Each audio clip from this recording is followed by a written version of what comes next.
had a thing. It was the Drew Carey Project. There wasn't a title. It was the Drew Carey Project, and it happened during the week of the LA riots. And I got fired. Show is better. I got fired from the Drew Carey Project. One of the biggest sitcoms of the 1990s didn't just end, it practically disappeared. At its peak, The Drew Carey Show was pulling in millions of viewers every week and turning Drew Carey into one of television's biggest stars. Then, everything started falling apart. Behind the laughs was a story filled with lucky breaks, risky creative ideas, network mistakes, and one bizarre problem that made the show almost impossible to watch for nearly 20 years. So how did one of ABC's biggest hits simply vanish? Let's go back to where it all started. The break that changed Drew Carey's life. Before he became one of television's most recognizable comedians, Drew Carey was simply trying to figure out what to do with his life. He grew up in Cleveland, Ohio, where life wasn't always easy. Drew lost his father when he was only 8 years old, and after high school, he joined the US Marine Corps. Comedy wasn't part of the plan, not yet. That changed in 1985, thanks to a local radio DJ named David Lawrence. Lawrence paid Drew to write jokes for his radio show and gave him one piece of advice that completely changed his future. If you want to get better, go to the library and read books about writing comedy. Drew took that advice seriously. The following year, he entered an open mic competition in Cleveland and won. Before long, he was hosting shows at the Cleveland Comedy Club and slowly building a reputation as a comedian with a refreshingly honest, self-deprecating style. Still, success didn't come overnight. For years, he bounced between comedy clubs, appeared on Star Search, and worked relentlessly without knowing if his big opportunity would ever come. It finally arrived in November 1991. Drew made his debut on The Tonight Show starring Johnny Carson, and the performance couldn't have gone much better. Carson laughed throughout the set, then invited Drew over to the famous couch afterward. A moment every stand-up comedian dreamed about. That invitation changed everything. Johnny Carson had launched the careers of countless comedians before him, and suddenly, Drew Carey found himself on that same list. Almost immediately, television executives started calling. By the end of the year, Disney had offered him a development deal, and it looked like his television career was finally taking off. Then it fell apart almost as quickly as it started. During an early production meeting, Drew quietly muttered an F-word under his breath after being asked to make a change. It wasn't directed at anyone, but executives heard it anyway. Later that day, he was fired. For most people, that would have been a devastating setback. Instead, Drew paid off his debts with the money from the deal and kept looking for another opportunity. A few acting jobs eventually landed him on the NBC sitcom The Good Life in 1994. Unfortunately, the series was cancelled almost immediately. His next project, Someone Like Me, didn't fare much better. The production struggled behind the scenes. Creator Bruce Helford was fired after only a handful of episodes, and the atmosphere became so tense that Drew started sprinkling antacid tablets over the writer's pizza just to make everyone laugh. It was classic Drew Carey, finding humor even when everything around him seemed to be falling apart. When that show was cancelled too, a couple of writers gave him advice that would end up changing television. You should have your own show. The idea stayed with him. On the drive home, Drew kept asking himself a simple question. What would my life have looked like if I had never become a stand-up comedian? The answer became the foundation of an entirely new sitcom. He called Bruce Helford, and together they created a series about an ordinary guy in Cleveland working a regular job, hanging out with lifelong friends, and simply trying to get through life. It wasn't glamorous. That was exactly the point. When they pitched the series, they even described it as the opposite of Seinfeld. Instead of wealthy New Yorkers obsessing over small inconveniences, this would be a blue-collar guy dealing with everyday problems that felt familiar to millions of Americans. ABC liked the idea enough to order the show, although nobody expected it to become one of the network's biggest comedies. Of course, having a great concept was only half the battle. The next challenge was finding a cast that could bring Drew's world to life, and one actress who almost skipped her audition would soon become the show's most unforgettable character. Building an unlikely hit.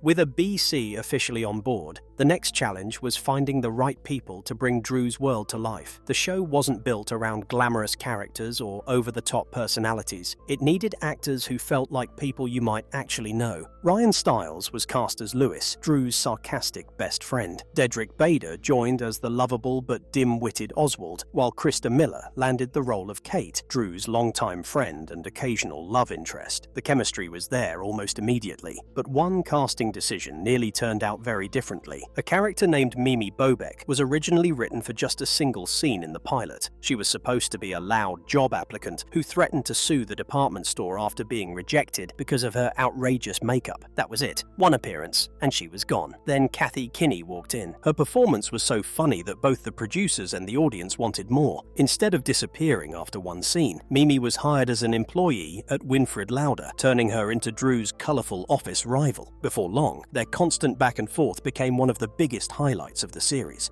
Ironically, Kinney almost didn't audition. At the time, she had been trying to avoid roles that might typecast her because of her weight, but after reading the script, she realized Mimi wasn't the joke. She was confident, fearless, and usually the one getting the last laugh. That convinced her to take the role, and it became the performance she's still best known for today. It's honestly hard to imagine the Drew Carey Show without Mimi. The show also found another way to stand out. Most sitcoms have one defining feature. Friends had Central Perk. Seinfeld had Jerry's stand-up routine. The Drew Carey Show built its identity around music. The first season opened with Drew singing Moon Over Palmer, a local Cleveland favorite that perfectly matched the show's blue-collar personality. But as the series grew, the musical numbers became bigger, bolder, and far more ambitious. Instead of using music as simple background entertainment, the writers turned it into part of the storytelling. By season 2, office workers were breaking into choreographed dance routines, guest musicians were appearing on the show, and entire episodes revolved around elaborate musical performances. It was something viewers simply weren't seeing on other sitcoms. The creativity helped the show develop its own identity. Still, the first season wasn't an immediate success. The series finished only in the middle of the Nielsen rankings. Respectable, but not exactly a breakout hit. For a while, it looked like the Drew Carey Show might settle into being just another decent sitcom. Then season 2 arrived. A new cast member joined the show. The writers became even more confident, and suddenly everything started clicking. Before long, the Drew Carey Show wasn't just surviving, it was becoming one of the biggest comedies on television. And as the ratings climbed, so did Drew Carey's career. But at the very moment the show seemed unstoppable, the creative risks that made it so unique were quietly setting the stage for an unexpected downfall when the Drew Carey Show ruled television. Season 2 turned out to be the breakthrough everyone had been hoping for. One of the biggest reasons was the arrival of Craig Ferguson as Nigel Wick, Drew's eccentric British boss. Ferguson brought a completely different energy to the series, and his chemistry with Drew clicked almost immediately. The role actually reflected parts of Ferguson's own struggles with addiction, giving the character a surprising amount of depth beneath the comedy. Interestingly, he wasn't the first choice. Stephen Fry and Hugh Laurie were both offered the role before Ferguson, but they turned it down. Looking back, it's hard to imagine anyone else playing Nigel Wick quite the way Ferguson did. The show's ratings took off. Season 2 finished 18th in the Nielsen rankings, and by season 3, it climbed even higher. At its peak, the Drew Carey Show was drawing between 14 and 16 million viewers every week, making it one of ABC's biggest sitcoms. But ratings weren't the only reason people were watching. The writers kept finding creative ways to surprise audiences. They aired live episodes, something almost unheard of for a network sitcom. If an actor forgot a line or something unexpected happened, viewers saw it happen in real time. Then there were the famous "What's Wrong with This Episode" specials. The writers intentionally filled an episode with dozens of mistakes, everything from continuity errors to objects mysteriously changing places, and challenged viewers to spot them all for a chance to win a cash prize. It was a clever way to get audiences paying even closer attention. And of course, there was the music. By season 3, Cleveland Rocks had replaced Moon Over Palmer as the opening theme, becoming one of the most recognizable sitcom intros of the decade. Musical numbers became even bigger, guest stars kept showing up, and the series developed a personality unlike anything else on television. The success spread beyond the sitcom itself. Around the same time, Drew began hosting the American version of Whose Line Is It Anyway, with Ryan Stiles joining him there as well. Suddenly, Drew Carey seemed to be everywhere. His popularity reached its peak in 1998 when Forbes listed him among the world's highest-paid entertainers, earning an estimated $45 million that year. From the outside, everything looked perfect. The show was a hit. The cast was clicking. The audience loved it. But underneath all that success, small warning signs were beginning to appear. Season 5 slipped to 24th place in the ratings. That wasn't a disaster by any means, but it marked the first noticeable decline. The writers responded the only way they knew how, by getting even more ambitious. They produced more live episodes, borrowed improvisation games from Whose Line Is It Anyway, welcomed stars like Wayne Brady and Jay Leno, and continued experimenting with elaborate musical performances. Creatively, creatively, the show was still taking risks. Unfortunately, viewers were slowly starting to tune out. Season 6 fell even further in the ratings, and while the series was still respectable, it was clear the momentum had changed. At that point, one more season probably would have been a fitting conclusion, but ABC had very different plans. Instead of letting one of its biggest sitcoms end on a high note, the network made a decision that would completely change the show's future, and many fans still consider it one of the biggest mistakes in sitcom history. The decisions that changed everything. By the end of season 6, The Drew Carey Show was clearly losing momentum. That isn't unusual for a long-running sitcom. Most successful comedies eventually slow down, and many networks choose to end them while they're still remembered fondly. ABC had a different idea. Instead of letting the show finish naturally, the network signed Drew Carey to a massive 3-season renewal, reportedly worth around $152 million.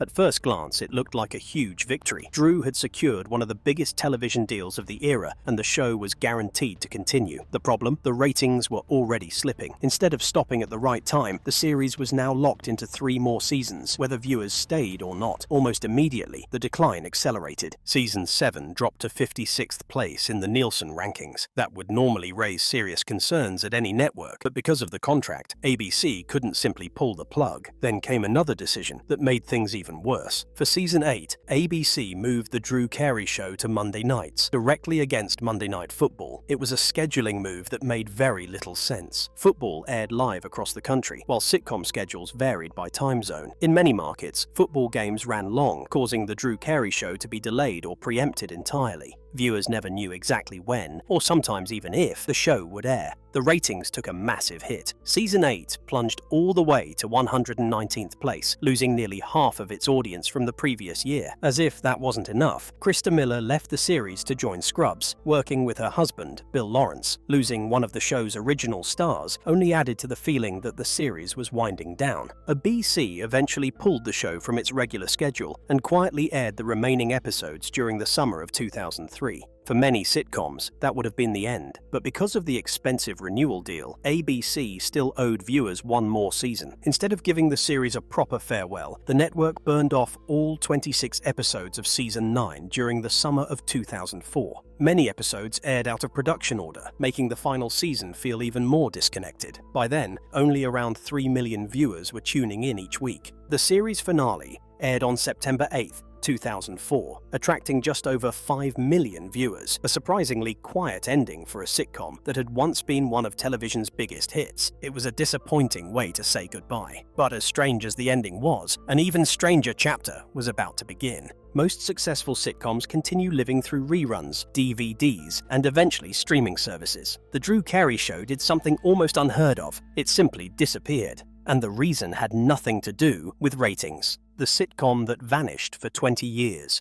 After 233 episodes, you'd expect The Drew Carey Show to be everywhere. Reruns, complete DVD box sets, streaming services. Instead, it almost disappeared. Warner Home Video released the complete first season on DVD in 2007, and fans naturally assumed the rest of the series would follow. It never happened. The reason came down to something the show had become famous for: its music. Unlike most sitcoms, The Drew Carey Show didn't just use music in the background. Popular songs were woven into the stories, musical numbers became major events, and many episodes relied on licensed tracks that audiences instantly recognized. That creativity eventually became the show's biggest obstacle. Every song had to be re-licensed before the series could be released on DVD or streaming platforms. Some rights holders wanted enormous licensing fees, while others simply refused permission altogether. Replacing the music wasn't really an option. Drew Carey believed the episodes should be preserved exactly as viewers originally saw them. Changing the soundtrack would fundamentally alter many scenes, especially the famous musical episodes that had helped define the show's identity. As a result, the series became trapped in legal limbo. For nearly 2 decades, fans had no legal way to watch almost the entire show. It's honestly one of the strangest stories in television history.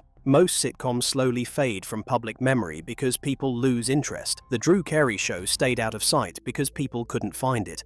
Ironically, the same musical ambition that helped make the series special also made it one of the hardest sitcoms to preserve. Fortunately, that story finally changed. In August 2024, all 9 seasons became available to stream on Plex, giving fans their first chance in years to revisit the series. Then, in May 2025, almost 30 years after the show's debut, the complete series, minus 4 episodes, finally received a full DVD release. Once critics and longtime fans could watch the series again from beginning to end, many came away with a new appreciation for just how ambitious it had been. Long before musical episodes became common, The Drew Carey Show was already experimenting with them. It aired live sitcom episodes, encouraged viewers to hunt for deliberate mistakes on screen, and built an entire comedy around ordinary working-class characters instead of glamorous lifestyles. In many ways, it was ahead of its time. The cast also went on to enjoy successful careers. Ryan Stiles continued entertaining audiences on Whose Line Is It Anyway?, while Dedrick Bader built a successful career in both live-action comedies and voice acting. Krista Miller found new success on Scrubs, Cougar Town, and later Shrinking. Craig Ferguson became one of late-night television's most popular hosts after taking over The Late Late Show. Kathy Kinney continued embracing her most famous character, Mimi, while Drew Carey stepped into one of television's most iconic jobs as the host of The Price is Right, where he remains today. Looking back, The Drew Carey Show wasn't just another successful sitcom. It proved that network television could still take creative risks. Some experiments worked, some didn't, but the show was never afraid to try something different, and that's a big reason people still remember it today. More importantly, it reminded everyone that sometimes a show's legacy isn't measured by how it ends, but by the impact it leaves behind. More than 30 years after its debut, The Drew Carey Show remains one of the most creative, ambitious, and underrated sitcoms of the 1990s. It made audiences laugh, pushed the boundaries of what a network comedy could do, and introduced ideas that were years ahead of their time. Even though the series ended on a disappointing note and spent nearly 2 decades hidden from fans, its legacy ultimately survived. Which part of the Drew Carey Show's story surprised you the most?